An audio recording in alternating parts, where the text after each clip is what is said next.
Shalom, bom dia. Já cumprimentou quem está aí perto de você?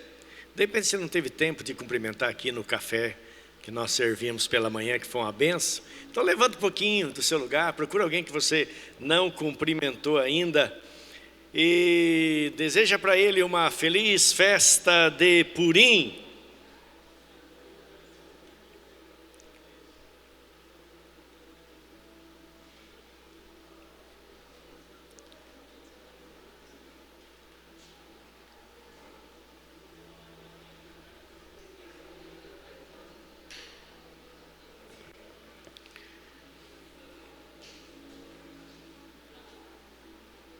Amém?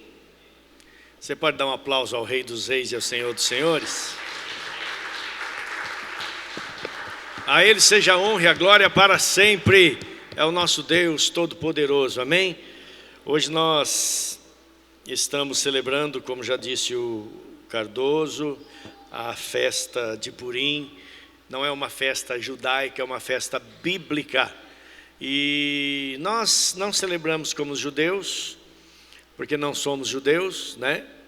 Somos igreja, mas nós fazemos menção, porque cada festa, inclusive a festa de Purim, que significa sortes, está registrado toda ela no livro de Esther.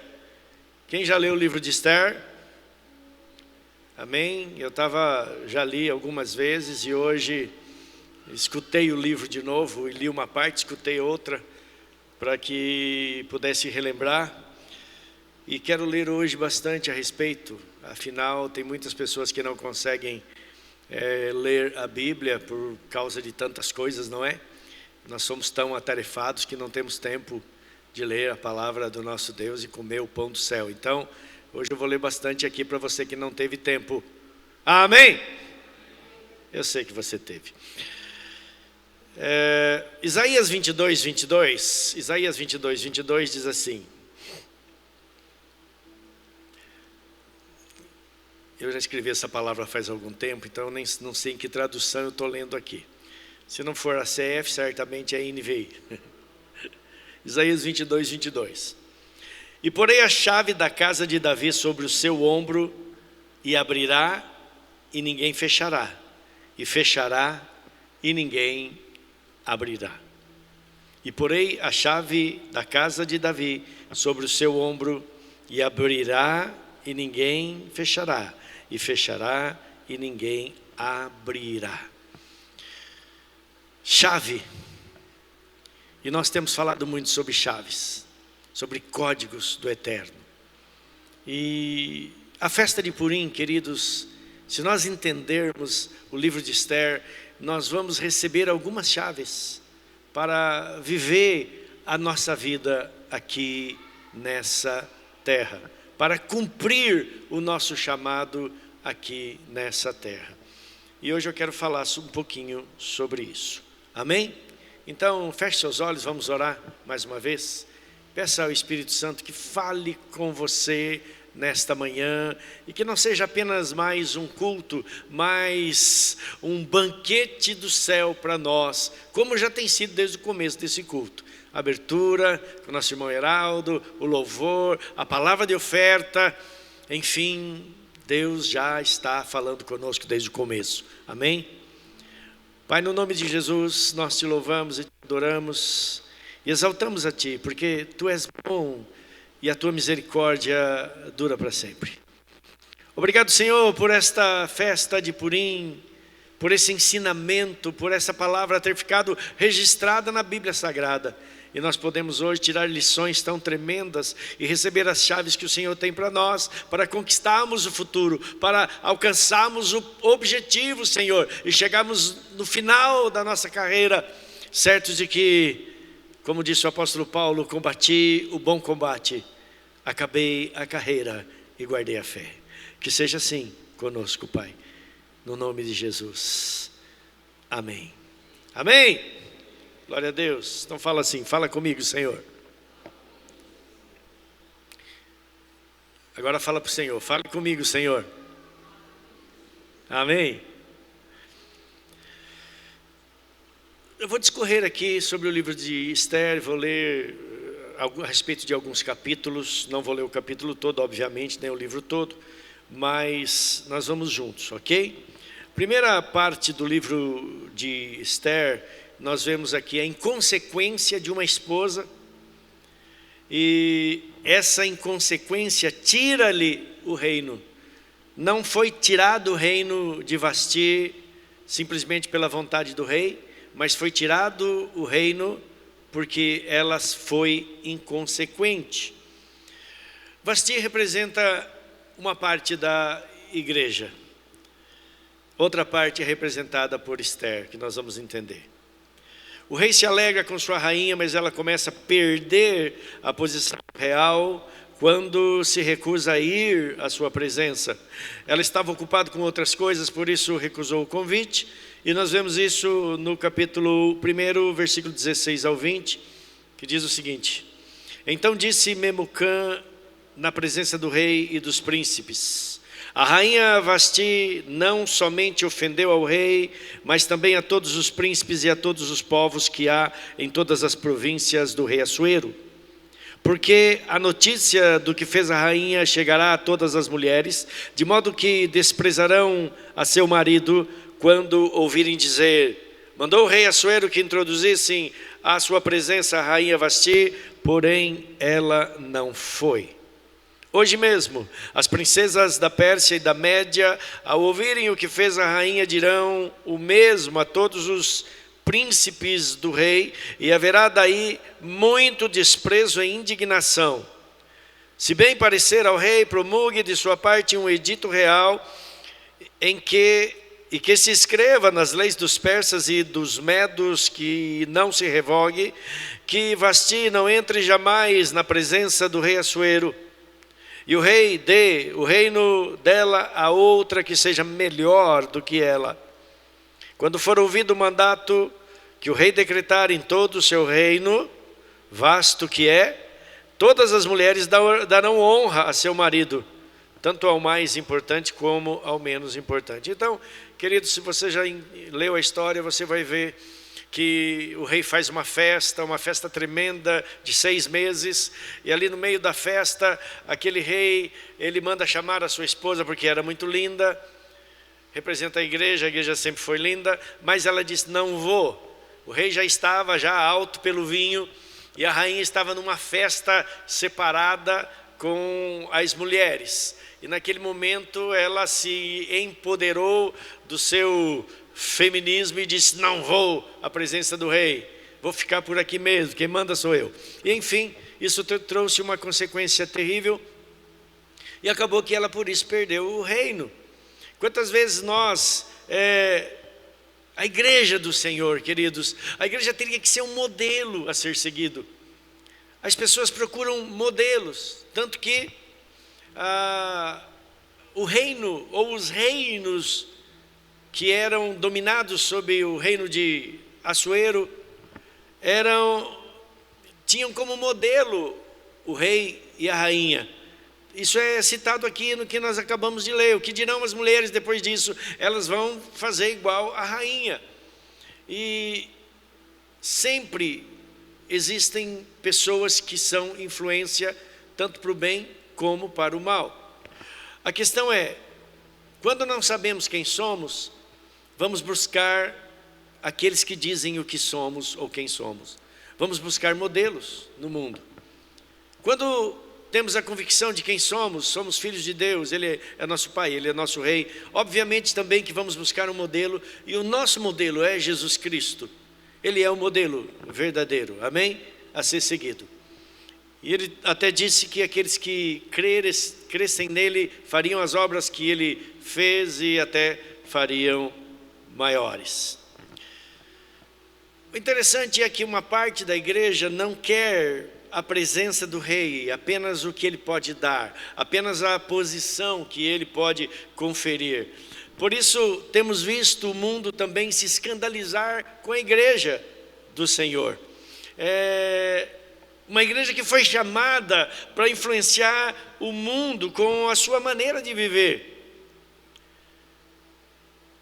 com a sua intimidade para com o Senhor. Porém, essa igreja nós estamos vendo, queridos, em todos os períodos da história. Temos uma parte que busca fielmente ao Senhor e outra parte inconsequente, como a rainha Vasti. E hoje, infelizmente, nós temos, ou felizmente, por um outro lado, nós temos a mídia, que cada um tem uma câmera na mão, tem um meio de comunicação em suas mãos, não é? E nós podemos, a qualquer momento, você vê coisas inesperadas na internet, por exemplo, no YouTube, porque tinha alguém com uma câmera na mão. E todos têm, o seu celular está aí, você pode filmar, assim como está esse celular filmando esse culto agora. E então, existem os influencers. Até alguém disse que existe influencer porque existe idioter, né? Mas a verdade é que o mundo é influenciável. Amém? E a igreja tem que influenciar. Tanto que o Senhor nos chamou de duas coisas lá em Mateus 5, né? Nos chamou de sal, influencia o sabor. Nos chamou de luz, influencia o ambiente, né? Então nós somos sal e luz. E o mundo está olhando para nós. Tudo que nós fizemos de bom ou de mal, eles estão vendo. E vemos que por causa das nossas atitudes inconsequentes, muitos têm perdido o reino. Mas eu acredito que a igreja voltará ao seu propósito, isso é fato. Vai voltar a fazer o que Deus ordenou para que faça. Amém? Porque a igreja do Senhor, ela não é uma instituição morta, ela é um organismo vivo, que se move. E hoje aqui ela está se movendo e recebendo vida e recebendo poder para fazer aquilo que é certo, aquilo que é correto. Eu creio, queridos, no poder da igreja, que Deus liberou a igreja para mudar o mundo. Amém? Eu creio. Já tentaram me convencer o contrário, não conseguiram. Porque eu sei que a igreja está se levantando, ela está se levantando para fazer a diferença. Deus está fazendo algo tão tremendo nesses dias, que não está aparecendo ainda, está no mais profundo do seu ser, dentro do seu propósito, está levantando uma igreja poderosa. Eu creio que a igreja que Salomão viu, quem é esta que aparece brilhante como o sol, formosa como a lua, formidável como um exército com bandeiras? Está falando da igreja do Senhor, e ela já está aparecendo, amém?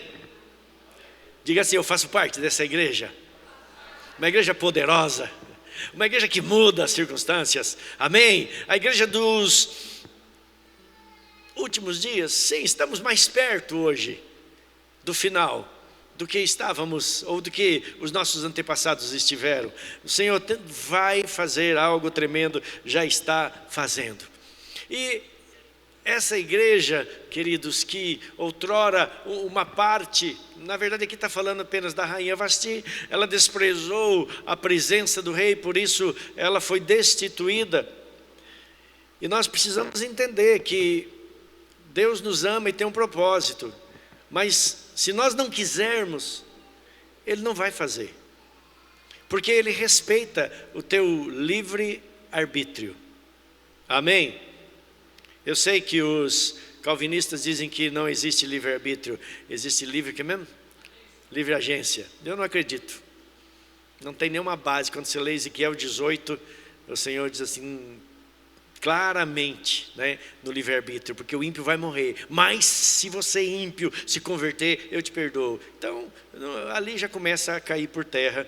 Enfim, se quiser saber mais sobre isso, pergunte para o Túlio, que ele sabe. Ele vai te ensinar direitinho. Ó, Túlio, vou te pegar na saída, viu? Então nós entramos no capítulo 2, e aí fala que o rei teve saudade da sua rainha, mas como Vasti o havia desonrado, ele foi aconselhado a buscar uma moça virgem para ser a sua nova esposa. Então Deus sente saudade da sua igreja e só aqueles que se purificam realmente poderão curtir a sua presença. Sim, Deus sente saudade da sua igreja, homens e mulheres, pessoas que tenham comunhão com Ele, que busquem, que anelem por sua presença, que o adorem. É porque adorar a Deus, queridos, não é uma necessidade de Deus, é uma necessidade do homem. Você sabia disso? Por que Deus diz que Ele procura os adoradores? Não é porque Ele precisa de adoradores, Deus é suficiente para si mesmo, Ele não precisa de adoradores, é nós que precisamos adorá-lo, porque o homem é um adorador por excelência, quer de Deus, quer de coisas, quer de demônios, porque está dentro de nós, a nossa essência é adorar, amém? Deus nos chamou para um propósito, mas nós somos adoradores. Se você não adorar Deus, você vai adorar seu carro, você vai adorar seu trabalho, você vai adorar outros deuses, você vai adorar coisas, você vai adorar outras pessoas. E aí um salmo diz assim que nós somos parecidos com aquele ou aquilo que adoramos. Então, se você adora Deus, você vai tornar-se cada vez mais parecido com Ele. Se você não adora Deus, entenda, você está se tornando alguma outra coisa que de fato você adora. Está entendendo? Por isso que precisamos adorar a Deus. Amém? Olha para o seu irmão aí, vê se a carinha dele é de adorador, mas não fale nada.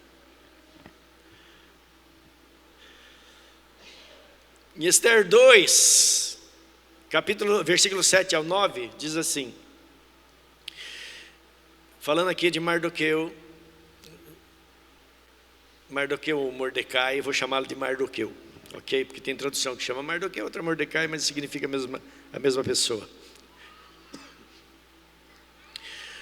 Ele criara a Hadassa, capítulo 2, versículo 7 ao 9, ele criara a Hadassa, que é Esther, filha de seu tio, que era prima dele, o qual não tinha pai nem mãe, e era jovem, bela, de boa aparência e formosura. Tendo-lhe morrido o pai e a mãe, Mardoqueu ou Mordecai, aqui está Mordecai, eu vou ler Mordecai então.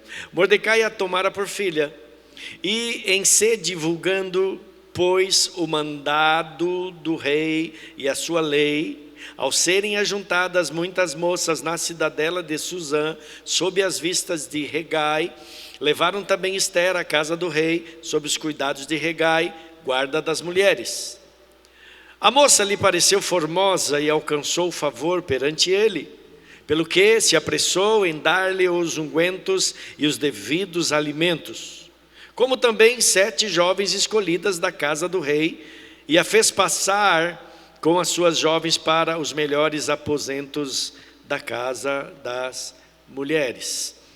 Então aquela tragédia da deposição de Vasti agora abre o caminho para que outra esposa se apresentasse para o rei.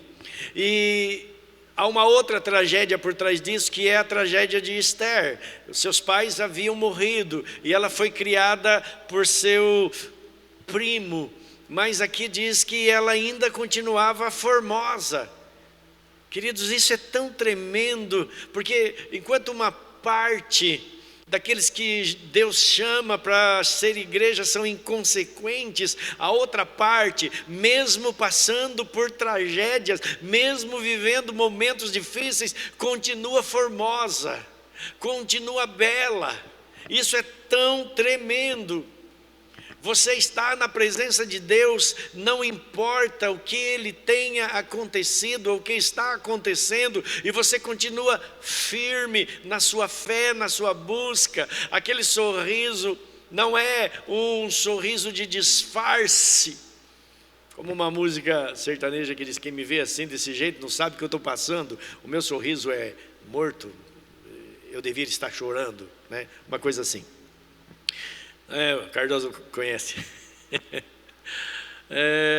Então, não, aqueles que confiam em Deus continuam belos, mesmo durante as tragédias da vida. E aí então Esther é chamada, e você sabe que durava 1 ano o tratamento, com perfumes, com ungüentos, e para que depois ela fosse apresentada ao rei. Fala da nossa caminhada, queridos, não é fácil, é um aprendizado. Deus quer nos tratar. O Regai aqui é a figura do Espírito Santo, que Ele trata a sua igreja, que Ele limpa, que perfuma, que Ele dá dons, e para que se apresente diante do rei. Os dons do Espírito Santo, na verdade, não é para se apresentar diante do mundo, mas é para você se apresentar diante de Deus, do Rei, e dizer: Senhor, isso me faz mais belo, mais formoso diante de Ti, porque o Senhor é que me tem adornado, o Senhor é que me tem perfumado. Eu não me apresento diante de Ti, primeiro que vou através do sacrifício de Jesus Cristo, segundo que carrego comigo os dons que o Senhor me deu, e eles são o adorno, e o mundo vai ficar sabendo da existência, da presença da igreja, através do que o Senhor está fazendo. Amém? Então, tudo que Deus te deu, queridos, é para Ele mesmo, porque Romanos 11, lá no finalzinho, porque dele, por Ele e para Ele, o quê? São algumas coisas. Todas as coisas. Tudo que você tem, tudo que você é, tudo que você faz, é dele, é por Ele e é para Ele. Amém? Então, aí nós vemos até aqui no versículo 16 ao 18, diz assim: assim foi levada Esther ao rei Assuero, à casa real, no 10º mês, que é o mês de Tebet, ou Tevet, no 7º ano do seu reinado. O rei amou Esther mais do que a todas as mulheres, e ela alcançou perante ele favor e benevolência mais do que todas as virgens. O rei pôs-lhe na cabeça a coroa real e a fez rainha em lugar de Vasti. Então o rei deu um grande banquete a todos os seus príncipes e aos seus servos. Era o banquete de Esther. Concedeu alívio às províncias e fez presentes segundo a generosidade real. Queridos, quando a rainha agrada o rei, ele concede que os reinos tenham alívio. Está na igreja. Se estamos sendo oprimidos hoje por alguma coisa, algum plano, algum projeto dito do governo dessa terra, eu vejo que a responsável por tudo isso se chama igreja. Igreja, que como Vasti buscou seus próprios interesses. E é aqui que a coisa começa a ficar complicada. Uma igreja que busca seus próprios interesses e não o interesse do reino. E eles começam a negociar com o governo dessa terra. Isso é terrível. Não importa se é de esquerda ou de direita. A igreja tem que buscar os interesses de um outro reino, o reino de Deus. Porque quando nós buscamos o reino de Deus e a sua justiça, não significa que as demais coisas serão acrescentadas apenas para nós como pessoas individualmente, mas são acrescentadas ao sistema, ao mundo, ao reino. E hoje nós temos uma igreja poderosa na terra. Sim, uma igreja poderosa. Uau! Sim, mas eu não estou falando da igreja brasileira, que está apenas engatinhando. Eu estou falando da igreja da China, que tem cerca de 300 milhões de membros, mais do que a população brasileira, que está escondida, mas buscando ao Senhor, mas pregando a palavra e gerando, crescendo. Como é que ganhamos vidas? Falando? Não, gerando. A igreja da China é uma igreja que gera. Alguém foi lá, um dos pastores famosos aqui do Brasil, e disse: estamos orando por vocês. Eles disseram: não precisamos das vossas orações. Deus já falou para a gente orar por vocês. Somos nós, os chineses, que estamos orando por vocês, brasileiros. Porque é uma igreja que aprendeu a gerar. E nós precisamos aprender a gerar. O que você quer ver nascer, querido? No seu futuro, nascer para o futuro, o novo Brasil, uma geração poderosa? Então gera. E geramos isso só se gera quando se tem intimidade, amém? Está entendendo o que eu estou falando? Senão você não gera. Então a nossa intimidade com o rei vai nos fazer gerar uma igreja poderosa na terra. Que nós ainda no Brasil estamos no começo, mas precisamos entender que essa igreja muda a atmosfera, essa igreja muda o governo, essa igreja muda a economia. Não são os planos do governo, é a igreja do Senhor. Quando nós lemos 2 Crônicas 7, a partir do versículo 14, que diz: e se o meu povo, que se chama pelo meu nome, se humilhar e orar, se arrepender dos seus maus caminhos, buscar a minha face, então, se humilhar e orar e me buscar e se converter dos seus maus caminhos, então eu ouvirei dos céus, perdoarei os seus pecados e... Está aí o segredo. Está aí o segredo, mas é mais fácil a gente ficar no nosso banquete como Vasti e nos esquecemos das coisas. Está muito bem aqui, Senhor, vamos fazer 3 tendas aqui. A gente está na nossa e eles estão na deles e nós não temos nada a ver com eles. Não, a igreja, queridos, é a influenciadora e transformadora do nosso planeta. Se nós queremos um planeta diferente, temos que gerar. Tem gente que, o evangelista, por exemplo, ele vai falar, mas antes de falar, ele precisa gerar na intimidade. A igreja chinesa faz isso. Por isso que, como pode, querido, se alguém denunciar, por exemplo, a igreja da Coreia do Norte, que é uma igreja que existe na Coreia, e é um dos países onde a perseguição é uma das mais terríveis do mundo. Quem é pego, quem é cristão lá, vai para os campos de trabalhos forçados, quando não é morto. E essa igreja cresce, porque é uma igreja que gera, e quando leva a palavra, já leva para aqueles que gerou. E quando eles ouvem, eles não vão denunciar os crentes, eles se convertem. Aí está a diferença. Porque é uma igreja que não está levando uma religião, mas está levando um Deus que transforma os corações. Amém? Então, queridos, nós vemos que Deus, Ele tem trabalhado para que essa igreja se torne como a igreja preferida, amada, como Esther. Deus tem feito, tudo está contribuindo para isso. A Bíblia também diz que todas as coisas contribuem para o bem daqueles que amam a Deus, daqueles que são chamados segundo o seu propósito. Então Deus tem um propósito, por isso tem feito coisas tremendas. Nós vamos encontrar ainda no capítulo 2, quando o Mordecai descobre uma conspiração. Isso é apenas um fato inserido no meio da história, que lá na frente vai fazer toda a diferença. Olha só, Esther 2, 21 a 23 diz assim: naqueles dias, estando Mordecai sentado à porta do rei, 2 eunucos do rei, dos guardas da porta, Bigtã e Teres, até fala o nome dos infelizes, sobremodo se indignaram e tramaram atentar contra a vida do rei Assuero, tramaram matá-lo. Veio isso ao conhecimento de Mordecai, que o revelou a rainha Esther. E Esther disse ao rei, em nome de Mordecai. Investigou-se o caso e era de fato, era verdade. E ambos foram pendurados numa forca. E isso foi escrito no livro das crônicas perante o rei.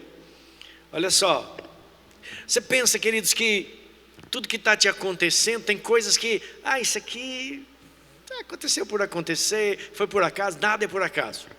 Nada é por acaso, porque quando há um alinhamento, a justiça verdadeira é colocada em prática, e vemos que os que são passíveis de condenação serão condenados.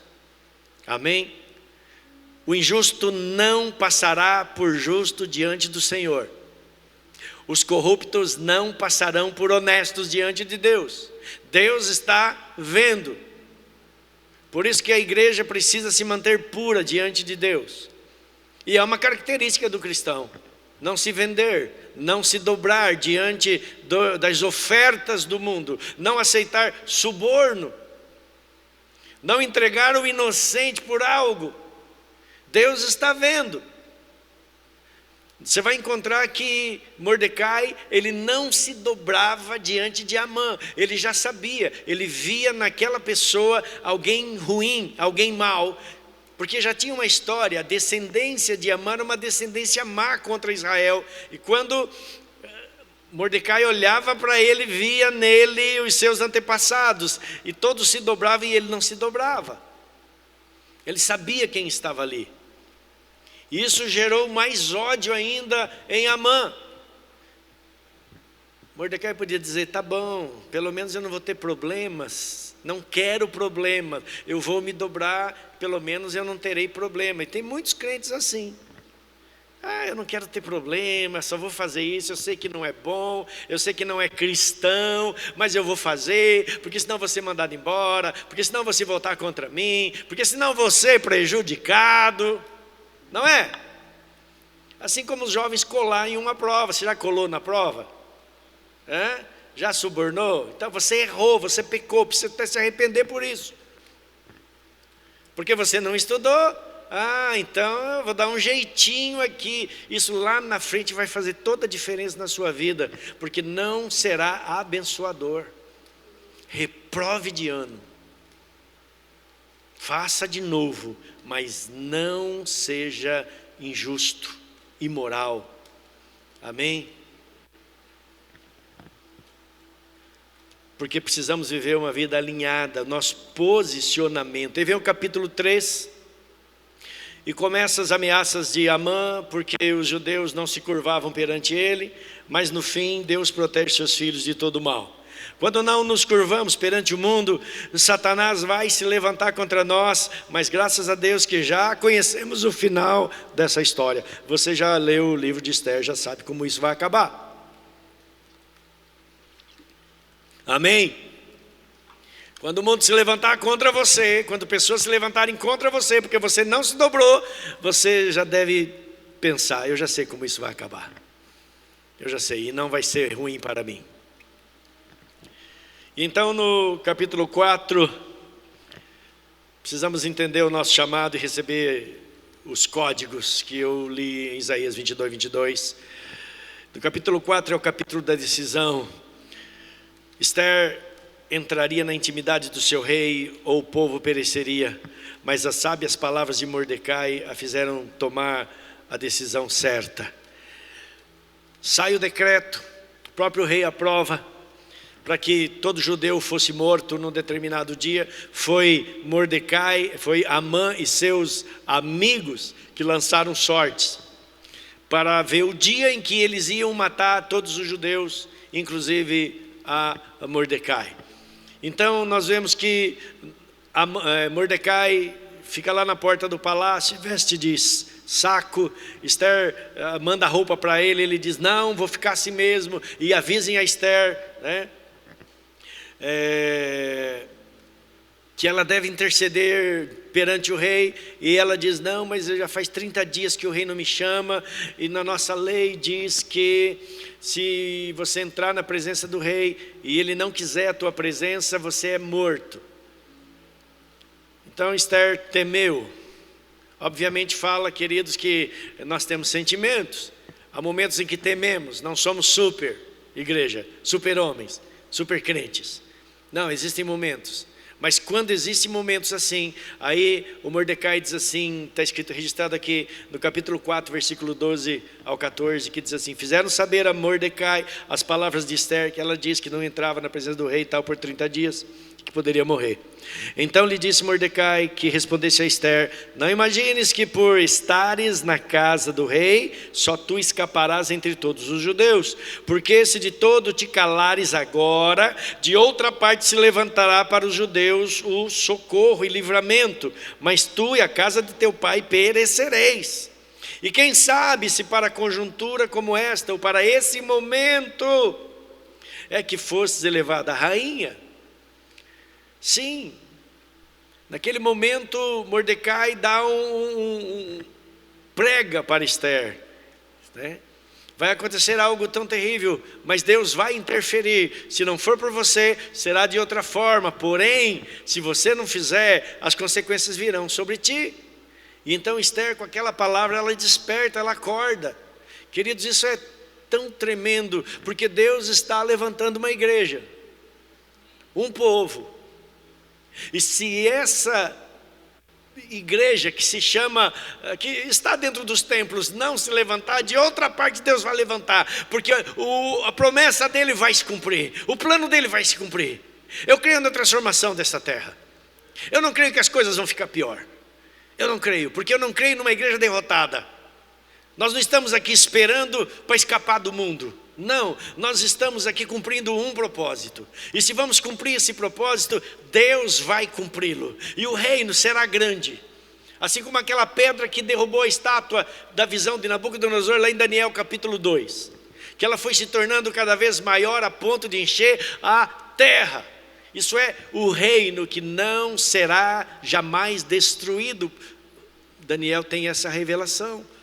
E eu creio, queridos, que o reino de Deus, a igreja do Senhor, o reino que Jesus inaugurou na cruz, ele não vai diminuir, ele vai aumentar, ele vai crescer. Amém? E assim como nós vemos, porque se fosse assim, China não teria crentes, Coreia do Norte não teria crentes, dentro dos países islâmicos não teriam crentes que eu digo são cristãos, filhos de Deus. Mas o próprio Jesus está aparecendo para alguns islâmicos, e eles estão se convertendo, porque a igreja tem omitido o seu papel. Então Jesus está aparecendo, e eles estão se convertendo, dizendo: apareceu Jesus para mim.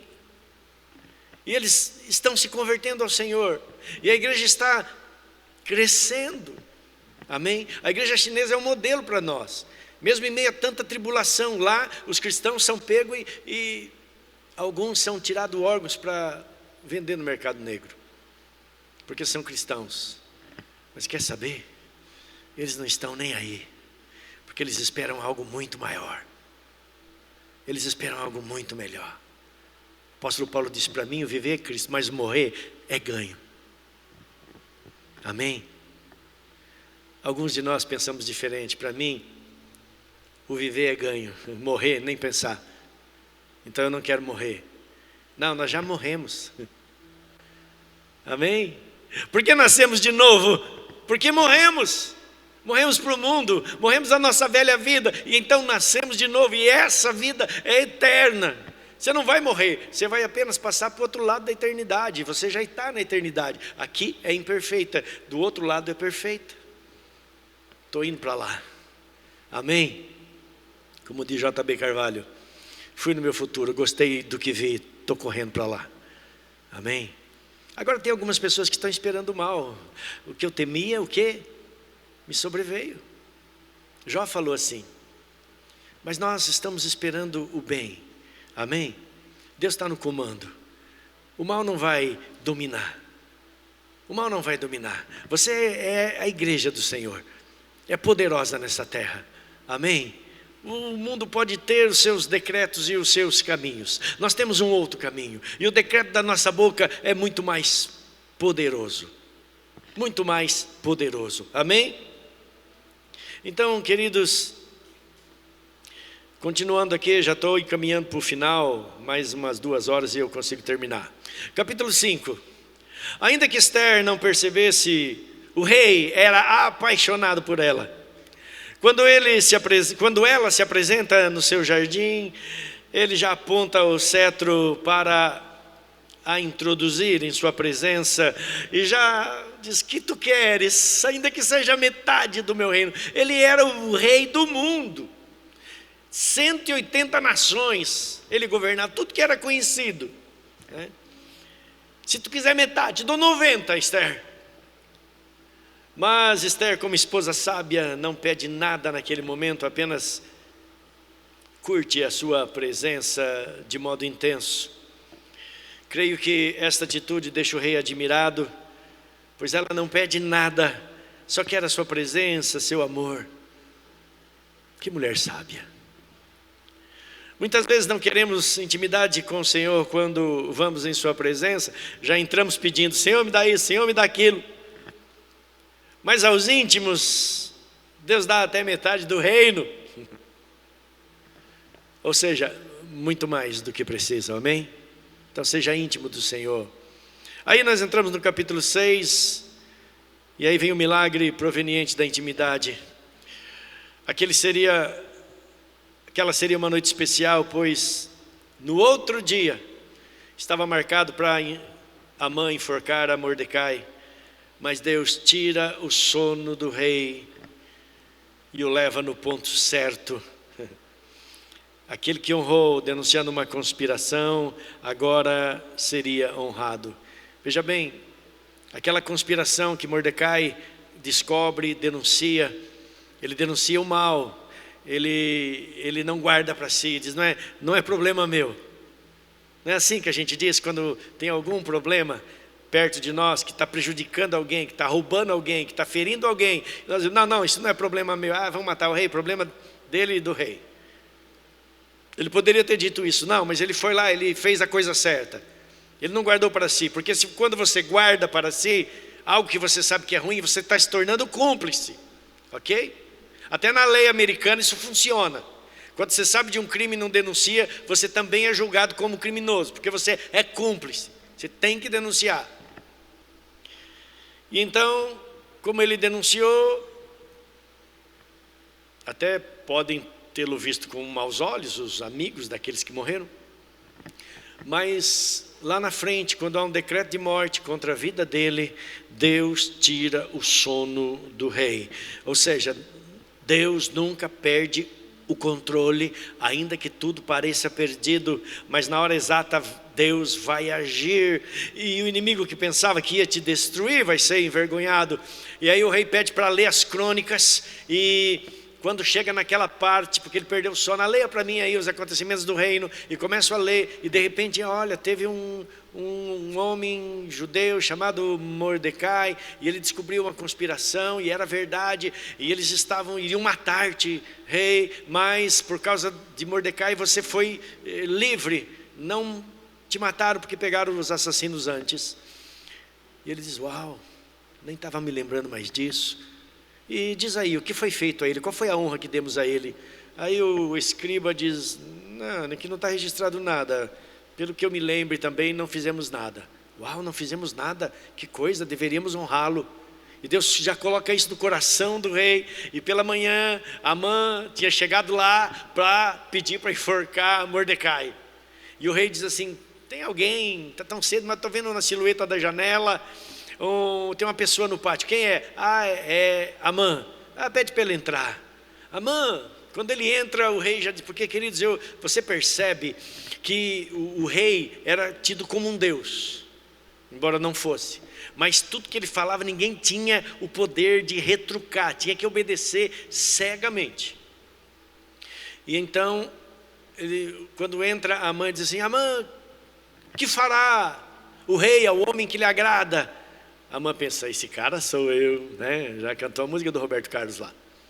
E então, põe o manto real, a coroa do rei, o cavalo que o rei usa, e vai alguém na frente, bem importante, hein? Puxando o cavalo, dizendo, aqui está o homem que agrada o rei. Pois faça isso com Mordecai, faça isso você mesmo. Imagine, né, queridos? Que não pensou agora, Amã? Certamente ele caiu das pernas, mas teve que fazer, quando o rei manda. E então a história ali começa a mudar. Terminando aquele momento, o Amã sai correndo para a casa dele desesperado, e a família dele já diz, tu está caindo em desgraça, você não vai conseguir mais. E enfim nós vemos, mesmo assim ainda ele espera, porque Esther tinha marcado um jantar, né? Aí no capítulo 7, nós vemos Esther na presença do rei, se torna novamente, né, uma constante, a terceira vez que ela se apresenta diante dele. durante, sei lá, uns 3 dias, e essa intimidade que foi sendo gerada, dá a ela condições de se expressar como rainha, e não como serva, que apenas queria o seu favor, porque intimidade gera posicionamento, queridos. Então, primeiro dia, te dou até metade do reino, só quero a tua presença. Segundo dia, vamos jantar junto com o inimigo, pede, Esther, só quero a tua presença. Terceiro dia, aí é o tempo, chegou o dia da ressurreição, e então, por causa da intimidade, por causa do posicionamento, agora o rei já não a vê como, talvez a própria Esther se visse, porque ela disse: se eu chegar diante dele, ele vai me matar. Mas no terceiro dia de relacionamento, Esther já estava posicionada. Essa intimidade gerou isso. E aquele momento o rei tinha Amã até aquele momento, como um grande amigo e aliado. E não seria pela reclamação de qualquer um que ele iria mudar o seu conceito sobre ele. Querido, existem algumas coisas que só vão diante do rei e mudam as circunstâncias quando há intimidade. E alguns só vão diante de Deus muitas vezes para reclamar ou para pedir. Esther foi muito sábia. E agora a intimidade gera autoridade. Capítulo 8, nós vemos já todo o desfecho dessa história.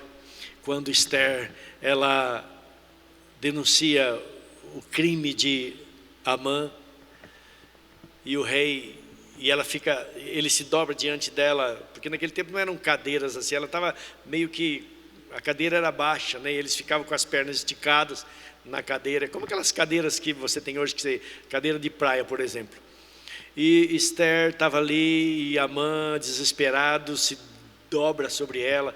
O rei, quando ouve aquilo, ele fica tão irado contra Amã, que ele sai. Sabe quando você ouve uma notícia e você sai de perto e diz: meu Deus, por que isso foi acontecer? O que é isso? E quando ele volta, está lá o Amã deitado praticamente sobre Esther, clamando pela vida dele. O rei diz: ainda quer violentar minha esposa? E aí, quando ele diz isso, vem os servos do rei, já cobre o rosto dele. Você não é mais digno de olhar para o rei. O rei disse que você quer violentar a mulher dele, não importa o que estivesse acontecendo. E então levam ele para fora, e alguém, um anjo fala para ele assim: ele fez uma forca para enforcar o Mardoqueu. Que? Enforquem-no nela. E era uma forca de 20 metros de altura. Eu estava imaginando o tamanho dessa forca e o reforço para não quebrar na hora que ele levantasse o cadáver, né?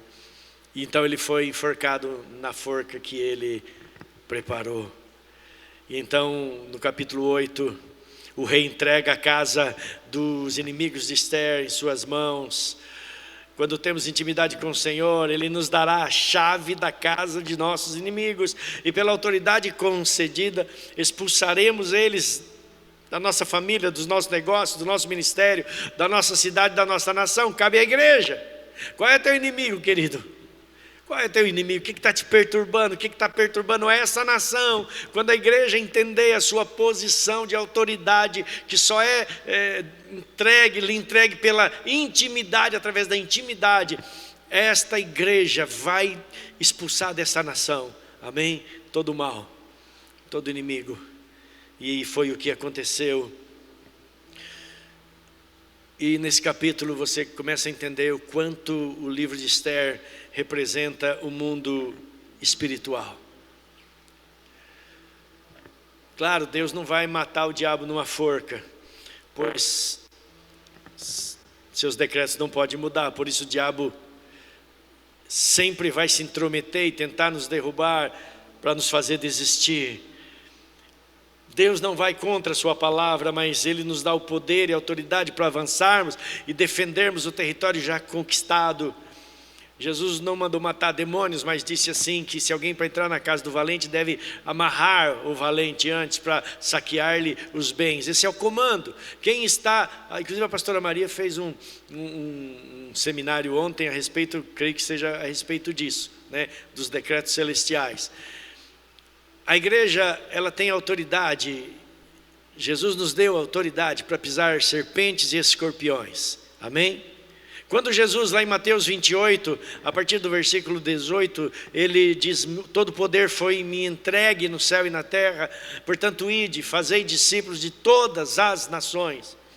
Olha a abrangência da missão da igreja, fazer discípulos de todas as nações, e isso não seria feito de qualquer forma, mas com autoridade, com poder. O mesmo é mais explicado em Marcos 16, a partir do 15, quando Jesus diz, ide por todo o mundo, ou seja, por todas as nações, e pregai o evangelho a todas as pessoas. Aquele que crer, for batizado, ou seja, discipule para que eles sejam batizados. Eles serão salvos. Quem não crê vai ser condenado. Olha aí mais uma vez a livre agência caindo por terra. Há uma possibilidade de crer ou não crer. E então ele diz, e esses sinais acompanharão os que creem, em meu nome expulsarão demônios, falarão novas línguas, curarão os enfermos, se beberem coisas mortíferas não lhe fará dano algum.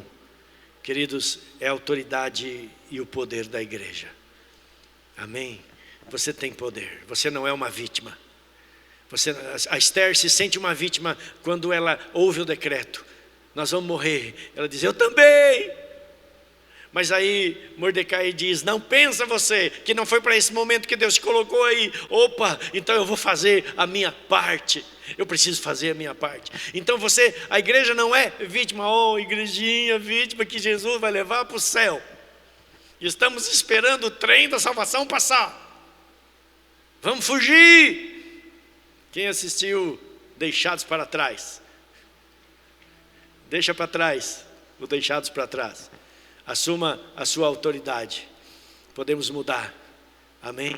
Não aceite o que o diabo está fazendo na tua rua, no seu bairro. Comece a interceder, comece a gerar. Talvez você falar em algum momento não seja o momento, mas gere diante de Deus e use a autoridade que Ele te deu para pisar serpentes e escorpiões e fazer a diferença.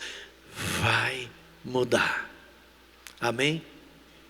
E aí nós vemos os chamados.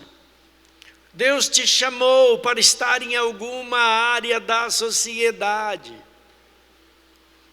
E é nesta área que você vai exercer toda essa autoridade. Deus me chamou para estar na área do ensino. É lá, querido. Faça a diferença. Deus me chamou para estar na área dos negócios, empresarial. Faça a diferença. Não importa se você é empregado ou patrão, faça a diferença. Deus me chamou para estar na área de governo, na área política, faça a diferença. Você não é uma vítima, e nós temos visto que quem chega lá, dito cristão, vira vítima.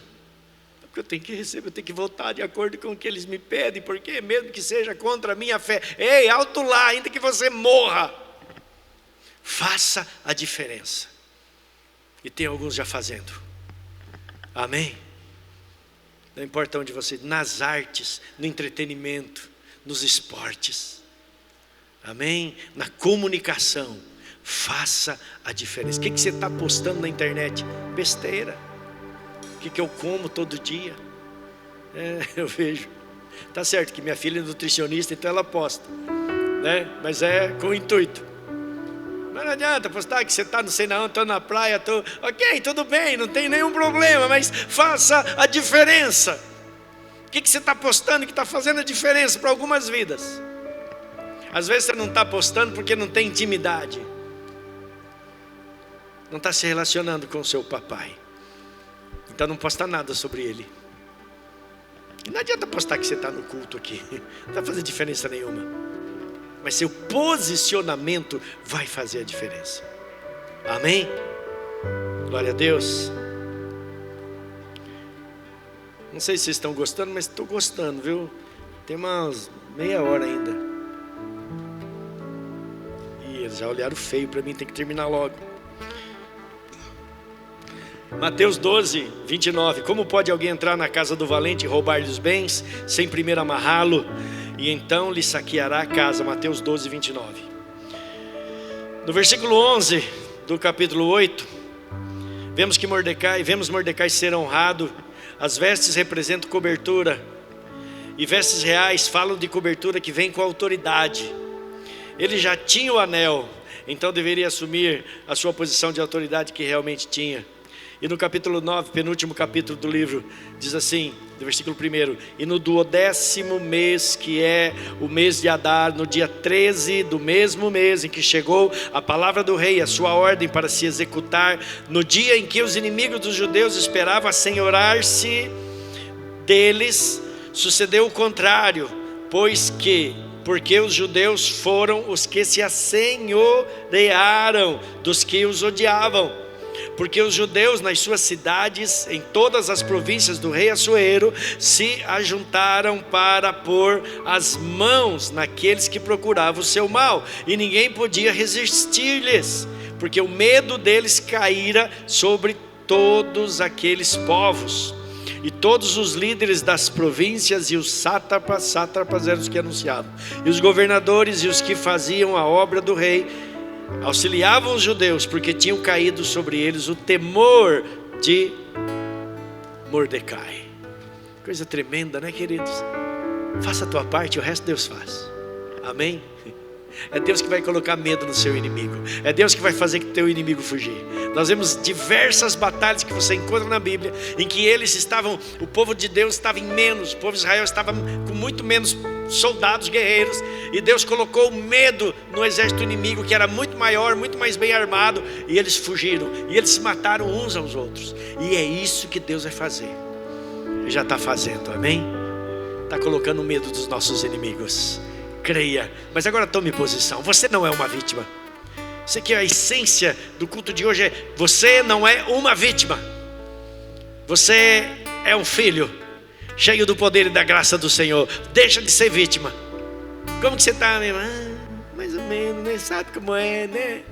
Quer parecer humilde? Não, quer parecer medíocre, quer parecer vítima. Para com isso, você não é vítima. Amém? Você é um príncipe, guerreiro, filho do rei. Amém? Então para de ser vítima. Toma postura. Você tem valor. Amém? Porque Deus disse que você tem valor. Ele pagou um preço muito alto, embora eu sei que eu não mereço, mas Ele pagou para dizer que eu tenho valor. Amém? O dia 13 tinha sido marcado como o dia do extermínio. Presta atenção no número. Mas foi o dia do livramento. E o dia 14 e o dia 15 foram os dias da vingança do nosso Deus e a alegria do seu povo. Os dias de alegria sempre serão maiores que os dias de tristeza. Teve um dia marcado para destruição, teve 2 dias de festa e de regozijo. Amém? Então feche seus olhos e diga assim: os dias de alegria sempre serão maiores do que os dias de tristeza. Os dias da minha vitória sempre serão maiores do que os dias da minha angústia, da minha luta e da minha dor. Diga: eu recebo pela fé, porque eu sou um vencedor em Cristo. Amém? Glória a Deus. E tudo isso levou, queridos, a rainha Esther a amadurecer. E ainda ele oferece depois, no capítulo 9, metade do meu reino, Esther. Não é para isso que eu estou aqui, rei. Não tenha visão de coisas materiais. Eu quero que Deus me use para fazer a sua vontade. E o versículo 15 nos dá um parâmetro do entendimento dos judeus, pois aquele despojo representava mistura que contaminaria a pureza, a intimidade, tudo que foi conquistado até então foi à custa de muita intimidade e isso não poderia ser desprezado. Olha o que diz o versículo 15: reuniram-se, pois, os judeus que se achavam em Suzã, também no dia 14 do mês de Adar, e mataram em Suzã 300 homens, porém no despojo não tocaram. Eles já estavam muito felizes por suas vidas terem sido preservadas, e nenhum despojo seria melhor do que isto. Além do que, aquele despojo, ele representava o que era contaminado, preço de sangue, de suborno, e eles rejeitaram.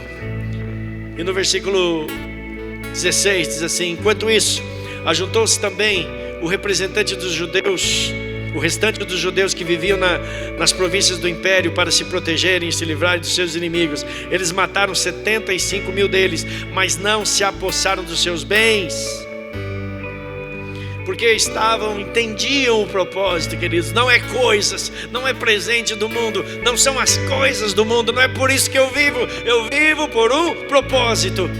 Amém? Entenda, na nossa caminhada cristã, ela é feita de renúncia, de intimidade, de batalhas e vitórias. Que por mais luta que passemos, Deus sempre nos espera para nos ouvir, nos direcionar e operar os milagres que tanto precisamos. Tudo isso é possível porque Jesus Cristo, o Filho do Deus Altíssimo, morreu lá na cruz, pagou o preço para que pudéssemos entrar na presença do nosso Papai. E você pode ir. Glória a Deus. Hebreus capítulo 10, versículo 19 ao 23. Estou já encerrando. Tendo, pois, irmãos, intrepidez para entrar no Santo dos Santos, pelo sangue de Jesus, pelo novo e vivo caminho que Ele nos consagrou, pelo véu, isto é, pela sua carne, e tendo grande sacerdote sobre sua casa, ou sobre a casa de Deus, aproximemo-nos com sincero coração e plena certeza de fé, tendo o coração purificado da má consciência e lavado o corpo com água pura. Guardemos firme a confissão da esperança, sem vacilar, pois quem fez a promessa é fiel. Eu confesso, eu tenho esperança, Deus está comigo, não perdeu o controle, Ele fez a sua promessa para mim, e ela é fiel, ela é fiel. Amém? Aí chegamos no capítulo 10, e vemos o judeu Mordecai ser honrado, se tornando o segundo na hierarquia depois do rei Xerxes. E aí diz, versículo 3, que era um homem importante entre os judeus e foi muito amado por todos os judeus, pois trabalhou para o bem do seu povo e promoveu o bem-estar de todos eles. Quando cremos e fazemos a nossa parte na igreja, sendo fiel ao Senhor, Ele nos colocará sobre o muito. Mateus 25, 21, último versículo que vou ler. Disse-lhe o Senhor: muito bem, servo bom e fiel, foste fiel no pouco, sobre o muito te colocarei, entra no gozo do teu Senhor. Qual é a conclusão? Ame o Senhor, tenha intimidade com Ele, cresça em sua presença e receba diariamente da sua graça. Deixa de ser vítima, tome posição. Quer ver os milagres de Purim na sua vida? A sua mudança de sorte? Tome posição. Deus só esperava o posicionamento dos seus filhos para agir. Não agiu ainda, talvez porque você não se posicionou. Está lá, será que vai? Será que não vai? Ah, eu vou fazer isso porque isso, senão eu vou me lascar. Não, tome posição, senão você vai se lascar. Amém? Fique de pé.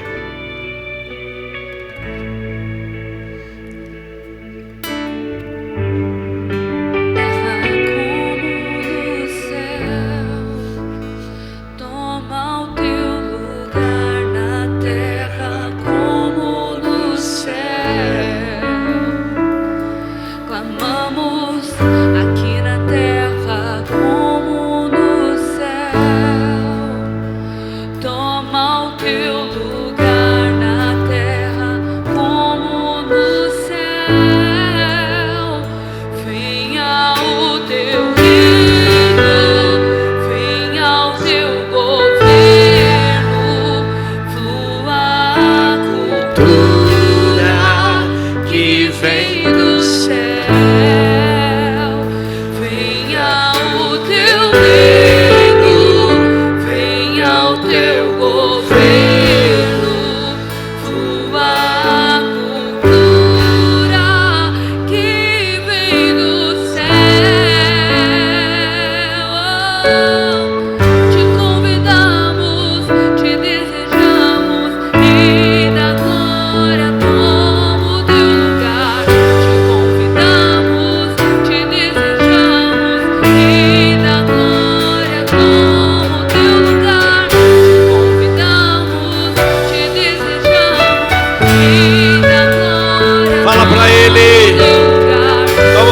lugar, Senhor.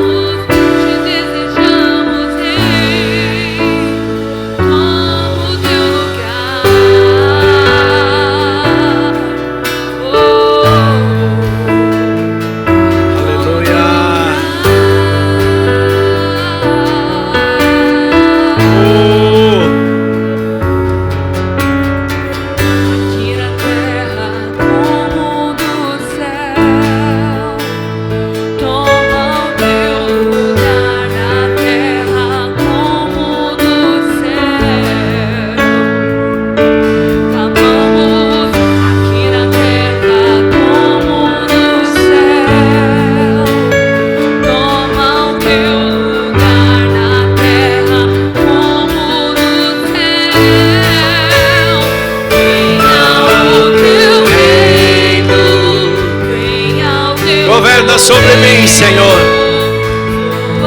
Governa sobre a minha casa, meus negócios.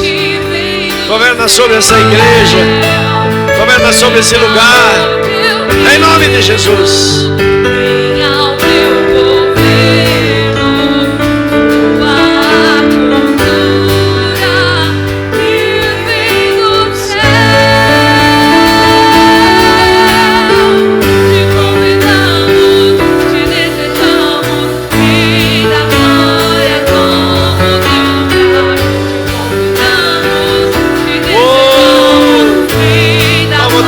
Senhor,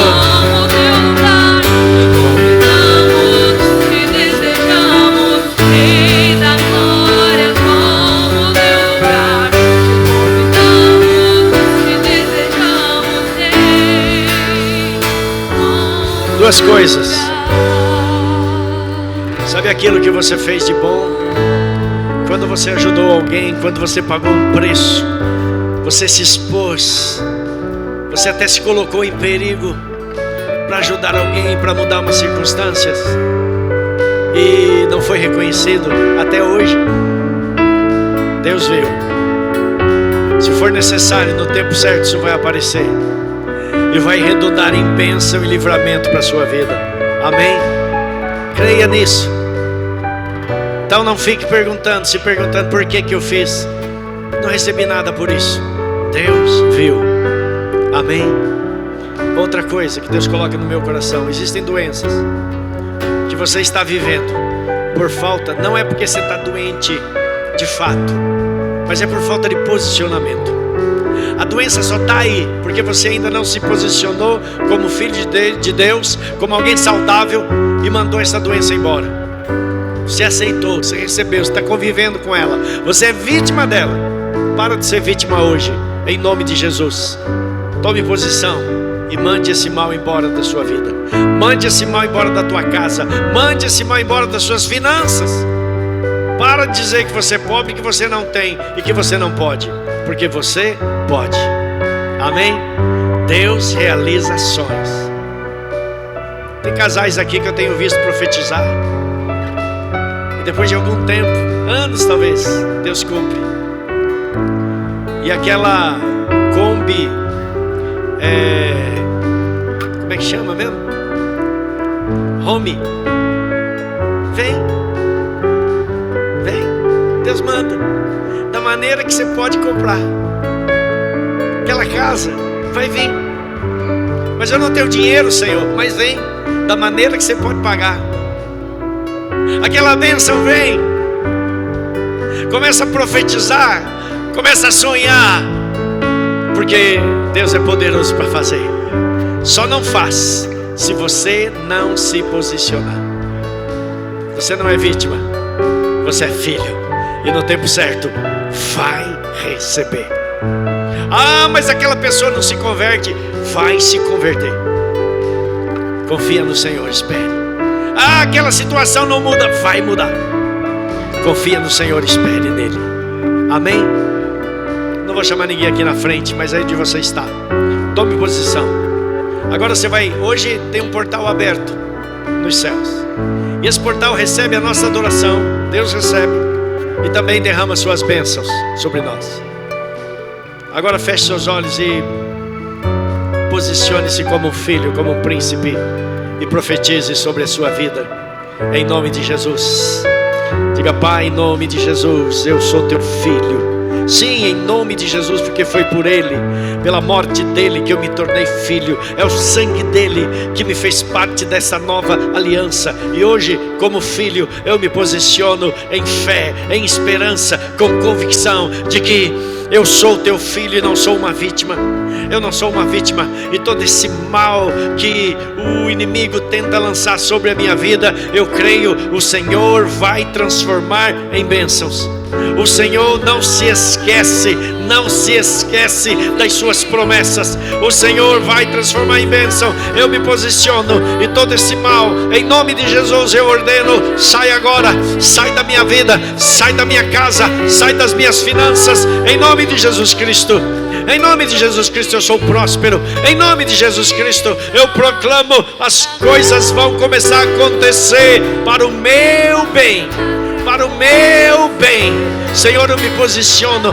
Não vou me vender, não vou me corromper, não vou negociar com o inimigo, não vou me dobrar diante dele. Querido, negociar com o inimigo, se dobrar diante dele é negociar com ele. Não tem acordo com o inimigo, não tem acordo. Diga não ao inimigo, em nome de Jesus. Eu viverei ou morrerei por ti, Senhor. Viverei ou morrerei, mas não deixarei a tua presença, não me dobrarei ao inimigo, em nome de Jesus. Amém? Amém? Diga assim: eu tenho a vida que o Senhor tem para mim. Eu vivo a vida que Ele conquistou por mim na cruz do Calvário. E essa vida, conforme João 10:10, é uma vida abundante. Eu viverei essa vida em nome de Jesus todos os dias da minha vida. Vida abundante, vida abundante, vida abundante, em nome de Jesus. Em nome de Jesus. Dá um aplauso a Ele. Receba o poder de Deus sobre a sua vida. Receba, receba. Os dias de alegria serão maiores que os dias de tristeza, em nome de Jesus. Abre a tua boca, abre a tua boca e profetiza, e profetiza. Abre a tua boca, veja o milagre acontecer. Abre a tua boca e profetiza sobre os seus filhos, sua esposa, sobre a sua casa, seu marido. Profetiza em nome de Jesus.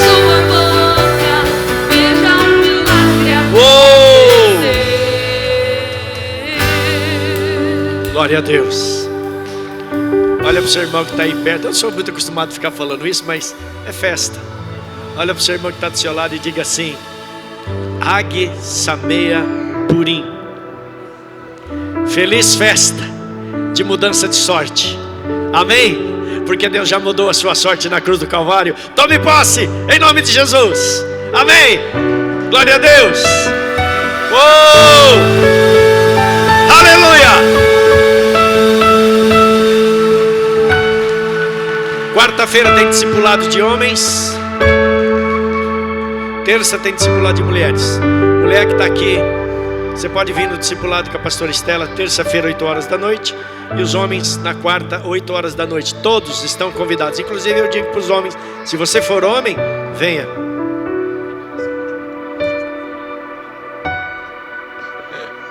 Gente, sexta-feira agora, sexta-feira santa, a partir das 6 horas da tarde, vai ter o 24 horas de adoração aqui na IAF, das 6 da tarde de sexta-feira até as 6 de sábado.